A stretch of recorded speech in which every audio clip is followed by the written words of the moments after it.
Bonjour à tous, aujourd'hui j'ai le plaisir d'être reçu chez Margot Bassy, notre athlète du club, qui va nous raconter un petit peu son parcours et ses années de haut niveau avec le club de Pélussin. Donc tout de suite, rendez-vous avec Margot Bassy. Bonjour Margot. Bonjour à tous. Voilà, la voilà donc Margot, donc on est chez elle, hein, elle nous invite ici. Merci de nous recevoir Margot. Raconte-nous un petit peu, présente-toi, ça fait un petit moment du coup qu'on te voit moins au club, on va dire, donc tu vas nous raconter. Explique-nous un petit peu qui tu es, quel âge tu as, etc. Donc je suis Margot, je suis née à Lyon, j'ai 20... Non, j'ai 30 ans, j'ai eu 30 ans là, il n'y a pas longtemps. Du coup, j'ai commencé la compétition toute petite, avec Robin particulièrement, dans le club d'Orient Express, toujours dans le club d'Orient Express. Ouais. Et après, j'ai continué dans le haut niveau jusqu'en 2011, où après, je suis passée dans mes études un peu plus à fond. Et après, le boulot. Et ben on va revenir là-dessus, hein, sur ton parcours justement, et puis ça va être l'occasion que tu nous expliques comment tu es venu à la CO, ton parcours de haut niveau, et puis après maintenant tes entraînements et la suite de tout ça. Alors, du coup, tu as commencé la CO à quel âge? Alors je ne saurais pas dire à quel âge exactement, on a commencé toute petite, notre maman en faisant avec Annie justement Ouais. au collège. Ouais. Elle a arrêté pendant quelques années, elle a repris quand on était enfant, donc on a commencé à faire quelques courses d'abord régionales, après aller sur les championnats de France et 5 jours de France. Mais on devait avoir moins de 10 ans, on devait avoir autour des 8 ans par là. Les premières compétitions, donc du coup, comme tu dis, vous étiez sur la région lyonnaise, donc t'as pas fait toi pour le coup l'école de CO, Non. contrairement à d'autres invités Ouais. qu'on a eu. Mais par contre, rapidement, bah, tu as accroché à la CO. Et du coup, les débuts, on va dire, de haut niveau, c'était ton entrée au groupe League. Raconte-nous un petit peu ce que Et tu te oui, rappelles. l'entrée au groupe League, ça devait être quand j'étais au collège. Et du coup, il y avait nos grandes sœurs, enfin, Amandine et moi, il y avait Morgane et Agathe qui étaient déjà rentrées au groupe League. Donc on avait déjà un aperçu de ce que c'était. Il y avait Yo et Fred qui étaient déjà aussi. Ouais. Donc c'est vrai que c'était un truc qu'on avait vraiment envie d'y rentrer avec Amandine aussi, parce qu'on a toujours été ensemble. Ouais. Et du coup, on a dû y rentrer au collège et après, c'était l'ouverture au haut niveau. Après, on s'est fait des amis dans la région qui étaient au groupe League. Après, on a tous continué ensemble pour aller vers le haut niveau par la suite. Mais ouais, c'était au collège et c'est là qu'on a commencé à vraiment s'entraîner aussi. Ouais. Plus. Alors raconte-nous justement, c'était quoi tes premiers entraînements? Donc au début, ça, c'était plus, on va dire, le loisir avec la famille. C'était, bah, voilà, la CO, c'est ça aussi, c'est les déplacements club. Tu dois avoir peut-être des souvenirs à nous raconter par rapport à ça. Et tes entraînements, comment ça se passait? Et ben, le début, au départ, c'était surtout de. Enfin, quand je m'entraînais en dehors du groupe League, je m'entraînais toute seule physiquement à aller courir. Ça a commencé comme ça. Et ce qu'au groupe League, on essayait un peu de nous donner des directions sur l'entraînement physique. Et le technique, ça se travaillait le week-end avec le groupe League. Ouais. Et je me suis entraînée ensuite avec le Creux de Lyon. Il y avait un centre d'entraînement à Lyon où D'accord. on avait, avec moi, il y avait Mathieu Ringot, Lucas Basset, Thomas Bezo, des gens anciennement CSMR Ouais. et du CRAPAU. Mhm. Et du coup, c'était Alain Ploupart qui nous encadrait et qui nous entraînait. Donc ça, D'accord. c'était tous les mercredis.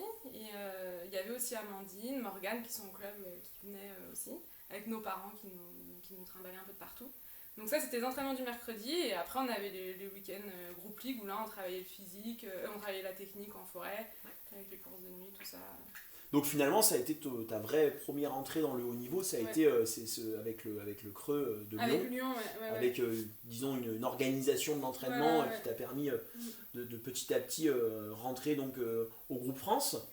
Bah après, le groupe France, ça a été. J'étais rentrée en seconde. Ouais. Et c'est vrai que c'est le Creux de Lyon plus le groupe League, avec que des gens autour de moi qui intégraient le groupe France. Donc ça s'est fait un peu naturellement de s'entraîner un peu de plus en plus. Et je m'entraînais aussi le mardi soir avec le CS. Enfin, je sais pas si c'était les entraînements du CSMR ou du comité directeur du Rhône. Du comité du Voilà. Rhône. D'accord, ok.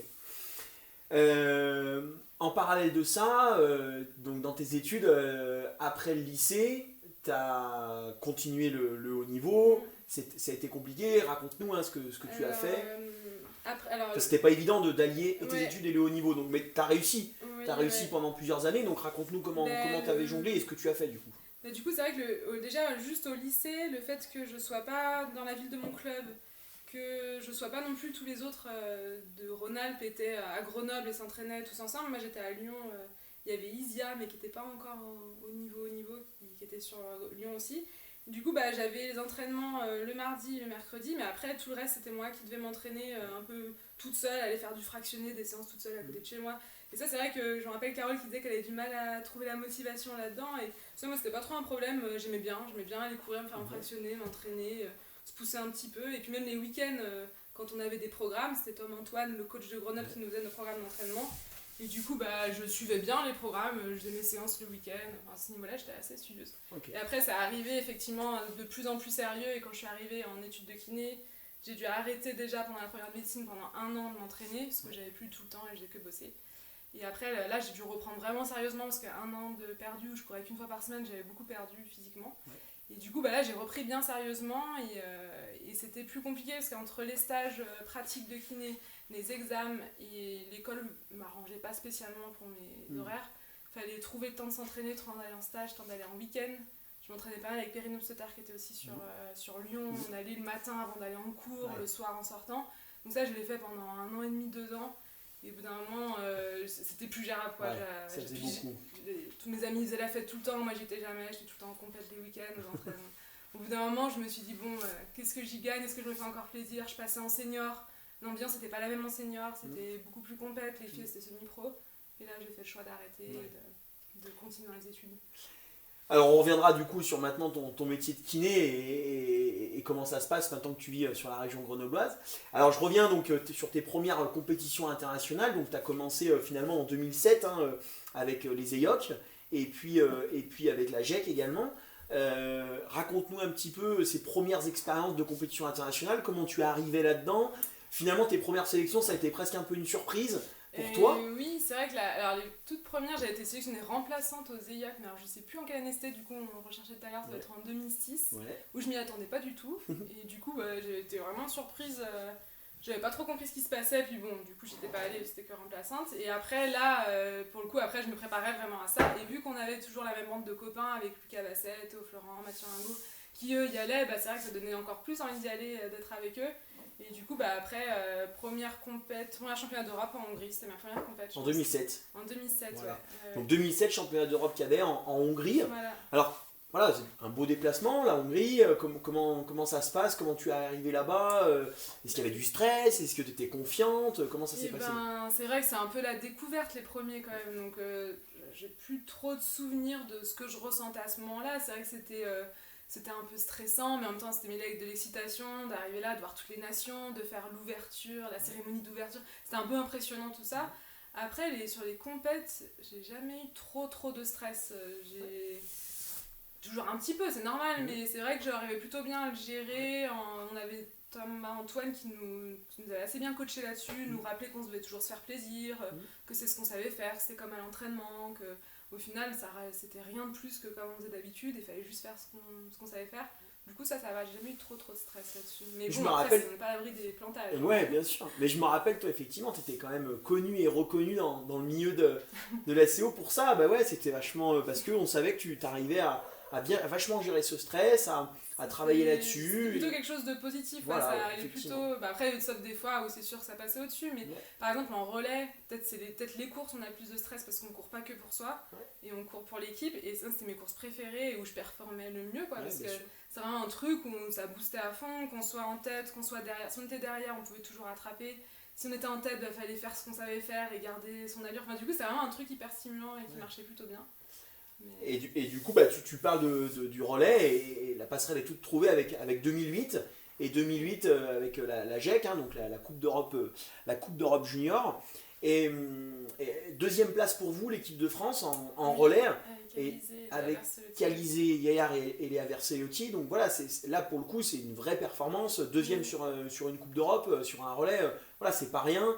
Donc ça venait concrétiser finalement une année 2008 où je rappelle avec 3 teams de championnes de France cette année-là en moyenne distance, en longue distance et en relais avec Amandine en Dame 18. Raconte-nous un petit peu cette année, finalement tu l'as vécu c'est vrai que c'était une année où j'étais vraiment en forme, j'avais dû vraiment bien m'entraîner, j'étais confiante. Techniquement j'avais dû franchir des caps et je savais qu'après je partais en médecine et que j'allais devoir arrêter pendant 1 an, donc peut-être que c'était un peu plus rien à perdre, ça va être trop bien. J'avais pas trop de pression et c'est vrai que c'était une année où tout se passait bien, quoi. J'ai peu d'erreurs en forêt, j'avais la forme, on se faisait plaisir, c'était cool. Puis Ça a l'air facile, hein. ouais, non, c'est vrai que sur le coup, ça paraissait pas très compliqué. Et la GEC, justement, là, on avait fait une super course. On avait tout bien couru, bien remonté des places. C'était... En Belgique, ouais, effectivement. Ouais, tout à l'heure, on en reparlait. Tu prends le relais en 9ème position, tu remontes 3ème. Voilà, c'est pas rien. Hein, c'est un beau souvenir de course que je me rappelle encore, voir les filles après le post-spectacle qui étaient devant moi, d'avoir une Tchèque, une Russe, je sais plus, et qui je les vois se tanker dans le verre, et que moi j'étais sûre de moi, je savais que j'allais sur mon poste, c'était toujours un peu la pression de se dire faut pas que je me plante, donc bien assurer mes points, et après à juste les entendre derrière moi dans la côte en montée et à me dire oh là là, je savais que physiquement j'étais un peu après elle, donc je savais qu'elle risquait de me rouler dessus, donc oh là là, lâche pas. Mais c'est des bons souvenirs, là, c'était bien se donner. Des beaux souvenirs internationaux. On parlait donc aussi de tes beaux résultats cette année-là en championnat de France, hein, en 2008. Finalement, voilà, pour revenir un petit peu aussi au club, le club de Pélussin, c'est pour toi, j'imagine, il y a des super souvenirs de déplacement club. Donc il y a des semaines fédérales, il y a des 5 jours. Est-ce que tu en as comme ça qui peuvent ressortir? Il y en a plein des souvenirs de déplacement club. Déjà au tout début, on dormait en Formule 1, c'était le truc, c'était un peu nouveau pour moi. On partait des fois sans nos. Il y a ma mère qui venait des fois on était juste avec Annie, mais toujours il y avait Johan, Fred, les Gatti, tout le monde était là, on dormait tous dans nos chambres, on mangeait au Casino Café, c'était un peu l'aventure quand on est gamin de partir comme ça. Et après, les souvenirs des 5 jours de France, c'était des super semaines de cohésion club où on faisait plein de choses ensemble, les championnat de France de relais où on se lève tous le matin pour aller encourager les équipes, on court. Moi j'étais souvent la jeune dame dans la période où du coup il y a toute l'équipe qui est derrière toi, qui te coach un petit peu, qui te motive, c'est des beaux moments de cohésion, et c'est vrai que moi on était fiers d'être dans ce club Orienté Express qui était quand même un gros club et où il y avait une super ambiance, où on était tous assez soudés et ça motivait, quoi. Ça donnait envie de continuer et de bien courir pour le club en plus, c'était d'autant plus.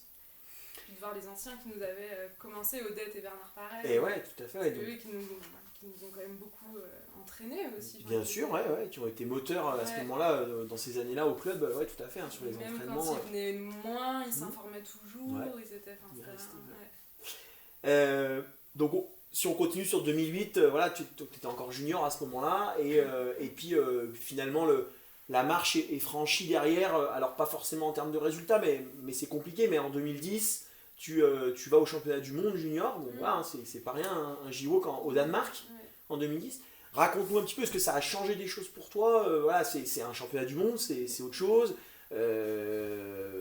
Comment tu as abordé ça? C'était un objectif déjà de pouvoir y aller, parce que j'avais eu mon année de médecine au milieu, du coup j'avais pas pu aller dans mes premiers championnats du monde junior qui auraient dû être en Italie, du coup, où là j'avais fait 1 an de stand-by, donc j'avais fait le stage préparatoire, mais j'avais pas pu faire les sélects et tout ça.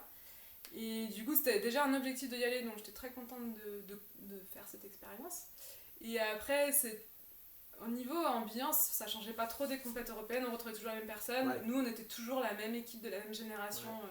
Des générations 90-91, c'était toujours les mêmes, donc c'était comme d'habitude. Après, oui, c'est sûr, ça a un peu plus de pression. Il y avait les qualifications à chaque fois pour les courses. J'avais d'ailleurs foiré ma qualification en moyenne distance copieusement.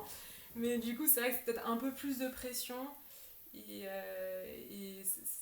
j'ai pas fait des très bonnes courses là-bas, mais c'était une chouette expérience, tout l'à côté qu'il y avait.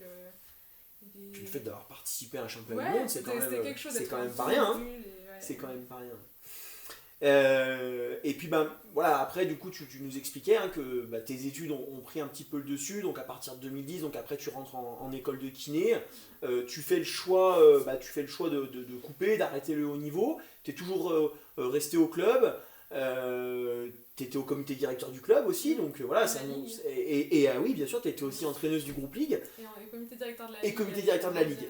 Les réunions se faisaient chez nous. Les réunions se faisaient, chez vous à Lyon.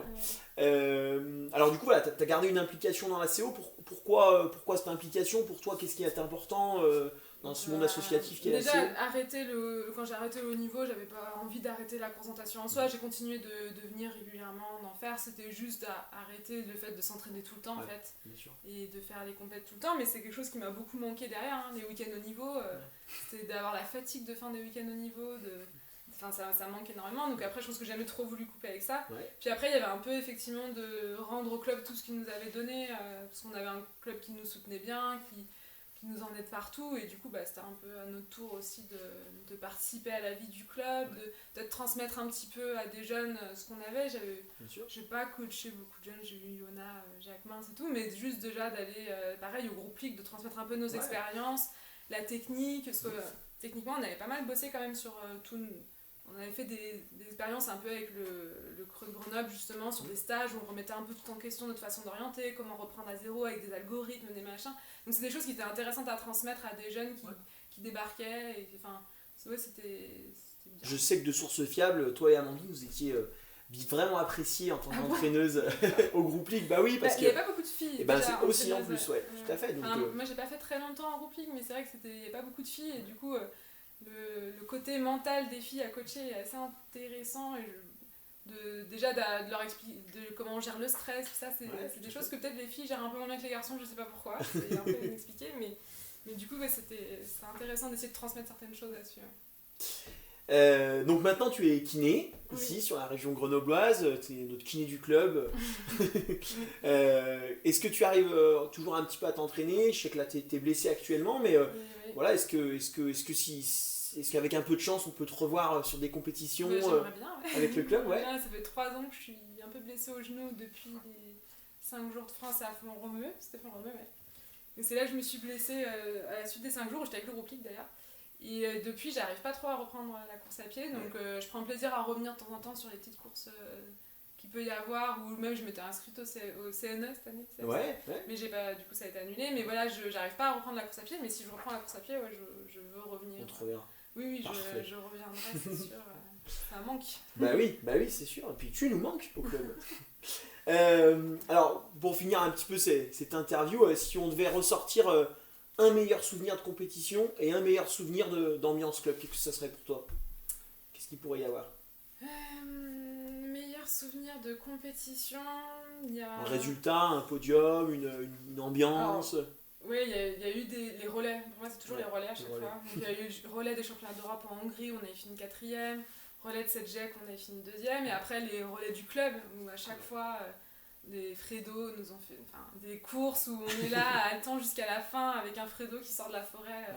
Ça, c'est des souvenirs qui sont énormes. Même Nico, il nous l'a fait un petit peu. Bien sûr. Des arrivées où on est au dernier moment, on se dit ouais, c'est bon. Ça, c'est génial. Et un souvenir de déplacement club comme ça qui te reviendrait, je sais pas, une anecdote de 5 jours, du championnat de France, ou est-ce qu'il y a quelque chose comme ça qui t'a marqué? Tu te souviens?